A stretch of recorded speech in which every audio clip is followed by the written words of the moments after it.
This is really interesting. Dominic and I have been speaking about this. What a psychiatrist thinks about coercive control issues and possible law. So this is actually a great combo because we've got psychiatrist and lawyer. Yes. So do you want to talk about coercive control? Yes. Look, at least it's now being labelled. At least there's a word for it. Things really change when we get a word for something, because this has been something that people have been experiencing. It's always been the one that people struggle. They try to tell their friends, they try to tell their family. It's hard to explain what's happening. And it's very hard to explain how the impact that it's having and how damaging it can be.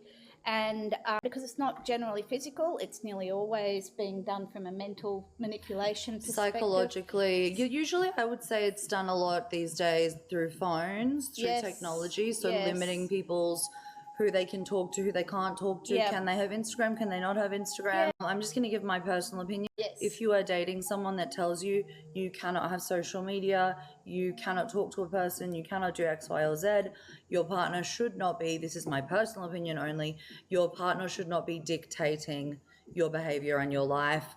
And if they say you can't have Instagram, please run away from that person. That is the red flag of coercive control. Look, that's a big part of it. Pick it early.